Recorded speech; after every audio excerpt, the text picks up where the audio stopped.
Okay, we're going to talk about Engineer today. The 19th, maybe the 18th would have been better. 19th of April. The reason I'm sad is because Engineer has been butchered a bit. Especially when it was, in my opinion, could have been replaced at some point as well in the meta that was currently in recent PvP as well. Sometimes, you didn't see an Engineer was actually replaced by a Druid or whatever, but still obviously very useful and very much in the meta. Now, it could be just a choice that you could pick up. And still, it doesn't feel like it could be the best option, like an Engine and a Thief, a Revenant, and a Mesmer as well. It's looking a little bit bleak. Druid as well, on top of that. That could be a good team comp. That could be a future team comp we see in Pro League and PvP. But at the moment, there's quite a few changes. You can see on the right hand side, there we go, because my camera's around the other way around. A little bit weird to get used to this because it's a new place, and this is why no videos have come out. You can see behind me loads of stuff and weird lighting effects, but whatever. But I'm going to start reading through the Engineer changes and exactly what has occurred. So if you don't know what I'm talking about, April 19th was a big update, quarterly balance change. And I'm just going to read straight off the page and I'm going to talk about it as well. So our goal for this quarter has been to reduce a bit of the Scrapper's survivability. Okay, it was quite survivable. While updating the base Engineer with multiple weapon and utility quality of life changes. Some increases have been based around physical and condition damage increases for the pistol to help its viability as a hybrid condition option. No one is going to use pistol in PvP. From the utility side, we've made several adjustments to damage and recharge for underutilized skills. One of the bigger notes is that Slick Shoes are now only able to affect a target once per skill activation. RIP Slick Shoes in PvP. So yeah, in terms of that, generally it's more of a PvE change for the pistol. Pistol I guess gets used a lot there for condition damage. If I'm wrong about that, then say something, but I've been using pistol or whatever. Slick Shoes change, obviously Slick Shoes was very powerful for knocking down opponents, but now you can only knock them down once. And then that can only happen one time, so it's just a pretty crap utility to pick up now. I mean, look, let's have a look at Slick Shoes. For example, look at the cooldown as well. Is it worth it? 40 seconds? No, it's not worth it at all. Not right now. I mean, maybe for the heal, but this is going to change, especially if people stop using Slick Shoes. So it doesn't feel like that's going to be used now. And I think, people have been using different utilities. Not back gyro, probably, at the moment is one of the more popular ones. But let's just change it back to the elixir, because we've got more elixir changes in this than anything else as well. So let's just have a look quickly. Fixed the bug that prevented certain Engineer kits from becoming hidden while gathering. That's a good fix, I guess. Fragmentation shot. The damage of this skill has been increased by 14%. Have we got a pistol in our inventory to show off what that is actually meaning? You know what? I probably didn't plan that, did I? No, I did. There we go. Let's just equip a pistol for now. So, fragmentation shot is obviously on the pistol, and the damage of the skill has been increased by 14%. Easy peasy. Static shot, confusion duration has been increased from 3 seconds to 4 seconds. The number of confusion stacks has been increased from 2 to 3. The recharge of the skill has been reduced from 15 to 12 seconds. Now, the problem, what I'm talking about in terms of pistol, is why it wouldn't be used in PvP compared to, say, hammer, is that hammer has too much utility and too good. It's got good damage, it's got a good blocking utility, reflect, it's got, thunderclap. It's too good, At the moment, I just don't think that people are going to pick up pistol in PvP. And, again, PvE, maybe it's going to be great. I mean, maybe I'm talking bollocks, but hey-ho. Okay, so the recharge of the skill has now been reduced from 15 to 12 seconds. So, I'll give it a go. Might be quite cool. Blowtorch, the recharge time of this skill has been reduced from 15 to 12 seconds. Obviously, Blowtorch is in the offhand on the 4th skill. And that's good, that's cool. We get to have some condition damage. But again, in your offhand, you'd go for shield if you're going in PvP, because, well, other than if you're going for like a high burst, like condition damage build, and you're going for maybe elixirs as well. I mean, you can have fun with this, but like, to do well feels like you'd need to have shield at least. So, you know, offhand pistol, not really an option in PvP, is a bit difficult. But still, it doesn't mean you can't have fun with it and have come up with some awesome bursty condition builds, because conditions obviously are pretty nice at the moment, but you've still got elementalists, and there's a lot of them playing at the moment dagger focus as well in unranked, ranked, you know, pro league obviously as well, up until now. Obviously we'll have to see what happens in the future with that. Bomb kit fixed the bug that caused the explosions of this skill to behave oddly. Okay. Toss elixir C, so the recharge time of this skill has been reduced from 25 seconds to 20 seconds. That's not too bad. Sorry, elixir U there. So elixir C throw was converting conditions into boons for allies. So, you know, that could be something which is viable. I mean, you know, removing conditions obviously very, very useful, and that is obviously what that is for as well in the first place. So we saw Carver using that in Pro League in the EU. At the time it was a bit difficult. It did switch back because I think he thought that that was going to be, you know, not as useful potentially as the gyro, I believe he was using it instead of. But again, of course, you can see on your, like, you can't see on the screen actually at the moment, but Elixir C basically converts all conditions into random boons, because I've got the notes up and you can't see that. So that's bloody useful, isn't it? Let's just switch it over to here. Let's do that then. There you go. You can actually, no, you still can't see, but sorry, anyway, you know what it does. Doesn't matter. But yeah, cooldown reduction is good. Toss Elixir R. So you remember Elixir R obviously was a bit of a res. So curing conditions and reviving allies. Recharge time from 100 to 90. I've got, at the moment, I'm in HGH, so my cooldowns for elixirs have gone down anyway, so you can get that, and you'll be using alchemy. You need to be using alchemy. It's too good to not use in PvP at the moment. So you can get that down to about 72 seconds. That's not too bad. But again, you know, there's so much damage coming out as well. The amount of revive, is that going to be used? Not sure. Again, one of those things which, okay, they're trying to bring things more in line, slowly but surely maybe, but don't know if it's going to be worth it. Toss Elixir S. Now that's not too bad. Let's grab Elixir S quickly and see what we got the cooldown to there. So we got obviously the throws to grab yourself some stealth, and 6 seconds you can get if you go into alchemy, of course, as well. And that's not bad actually. You know, that could go nicely with stealth gyro, obviously.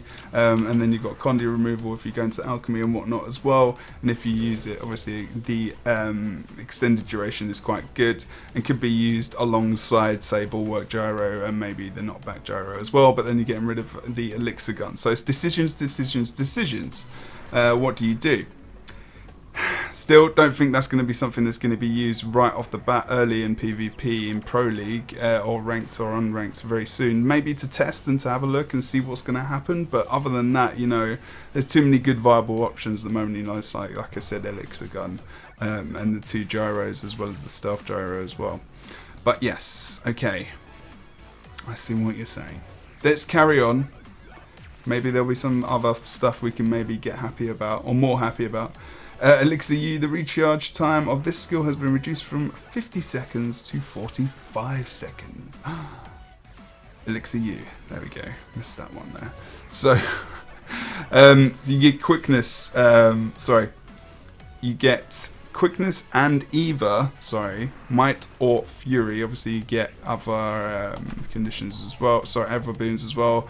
Through the, only if you go into these trait lines, of course, but then of course you get the throw, which is creating a random spell at the target location, but of course it's just the usage, it's not the toss. So the toss is obviously not the thing that's been reduced. Again, quickness, this might have been more useful when quickness you could use it to grab yourself an ally up in terms of reviving them a bit quicker, but now let's just move on, because no, sorry, this sucks as well. This is one of the big sucky changes. The casting time of this skill has been increased from 0.5 seconds to 0.75 seconds. And okay, 0.25 seconds doesn't seem like that much, but when you're in PvP and people are using a lot of abilities at once, let's just look. It just feels a lot longer. I don't know why this needed to be changed, in all honesty. I know healing turret is really, really powerful, but at the same time, This trait right here was nerfed as well. I think it was at 90 seconds at the last patch before this one, and that's been nerfed. That already nerfed the usage and utility of the extra healing turret anyway, but now they've nerfed, you know, the duration, how long it takes you to cast time it. So again, that's another thing which kind of sucks. And it's 0.52 seconds. We're talking about Jebro. It's not that bad. Calm down. Yes, it sucks. It's not great. You can tell I'm angry about this. It's not that bad, you know. There was too much survivability. I agree with nerfing like the survivability. That's fine. But some of the change, it feels like they've really gone ham on this. Throw mine, the recharge of this skill has been reduced from 18 seconds to 15 seconds. The damage has been increased by 20%, you know, not too bad. Rocket kick, so if we go to rocket boots here, let's just highlight that one, we talk about it. The recharge time of this skill has been reduced from 17 seconds to 15 seconds. The damage has been increased by 33%. So again, you know, Condi builds for engineer, and rocket boots, they got nerfed ages ago if you remember. You could break stun, you used to be able to, but obviously not now. So again, why would you grab yourself rocket boots in PvP? It's not as useful unless you really want to get that extra burning stack there as well. But again, you know, trying to bring it in line, I understand that. Launch personal battering ram. The crippled duration from this tool belt skill has been increased from 5 seconds to 6 seconds. Again, you know, not too bad. What do you want me to say about about launch personal battering ram? Do I need to say anything else? I don't know. But anyway, let's continue. This is the one. This is the one right here. This is the sad times. 6 use. The skill is now limited to knocking each enemy down once. The number of enemies that it can affect remains unchanged. The recharge time of this skill has been reduced from 45 seconds to 40 seconds. So, okay. Time reduction in terms of the amount of, you know, cooldown is not too bad. That's okay. I can deal with that. But let's just show you exactly what I mean by what's going on here as well. Now there's a problem, you know, because now Slick Shoes has had that nerf, which is, you know, not too, it's you know, maybe warranted, but mixed with the other nerfs as well, it makes it very difficult to survive and just be sustainable as an engineer. You still can be, doesn't mean you can't be, and it's an impossibility, but it's, you know, quite difficult. Okay, let's just hit this guy up here.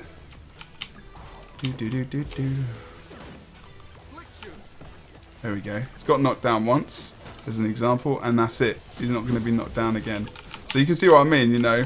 You can't set yourself up for a nice amount of stuff, if that makes sense. Just get away from this person, because he's probably going to kill us. But anyway, so yeah, that's the example, basically. You might not have been able to see that too well, but I'm just doing this video all in one. I've got no time to edit and stuff because I'm still moving, which kind of sucks, but hey-ho. Okay, so Rocket Charge. This is worded a bit wrong, actually, I think. This skill now executes 2 leaps instead of 3. It does still 3 leaps, but 2 leap finishes, which is, I think, what they're trying to talk about here. And the main thing is that it just goes straight forward.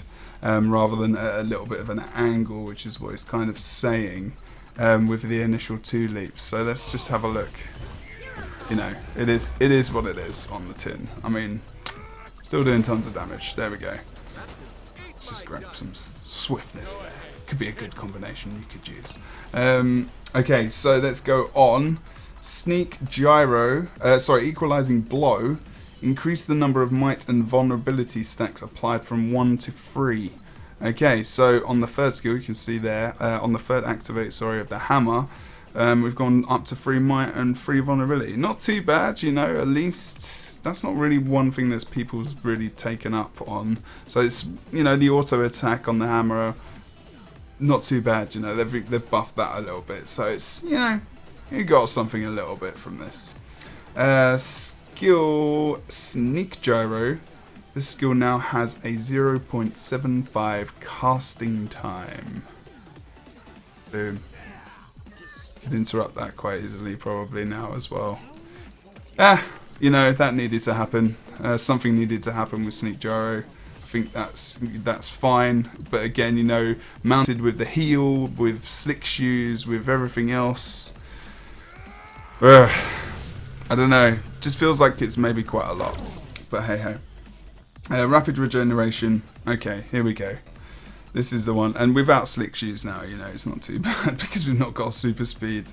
Obviously, which we would get from the Toorbell skill, which was not only, you know, the stun breaker, but gave you a little bit of healing, which was quite good. The base healing of this trait has been reduced from 150 to 20 when under the influence of super speed, and from 25 to 5 when under the effects of swiftness. Level and healing values continue to scale the same for super speed. Swiftness scaling with levels has been increased by 20%. It's not too bad. I mean, what was the heal I was getting before? 405, I think, was the number. So it has been decreased. But I think, pretty sure it was super speed was 405 and now 340. So, you know, that's considerable. There's still, you know, a little bit of sustain taken out of the engineer. Again, that's the idea. And then finally, we've got Shredder Gyro. The damage has been increased. The damage caused by the skill has been increased by 600%. The duration has been reduced by 50%. That's, I don't know if I've ever used this hardly at all, actually. There we go. I mean, we still get super speed. I mean, this is one thing. Final salvo now. People are going to be using it extra, not only because of the stability and whatnot. This grabs itself more super speed as well, and they're going to be using. It looks like we're going to be going to 2 gyros in the utilities here and then the elite, so 3 or overall at the moment. How things are standing at the moment in the EU specifically. NA, I'm not as sure, of course, but yeah, it's interesting just what's going to happen in future with the engineer, because at the moment it's been nerfed considerably. You know, a lot of the sustainability has been nerfed of engineer, and I think, you know, it's fine. It was warranted, but at the same time, it's taken out a lot of its usage, and I know that engineers aren't happy at the moment. You know, I know they're pissed, but they're going to make something of it. Engineer has still got a lot of versatility to it.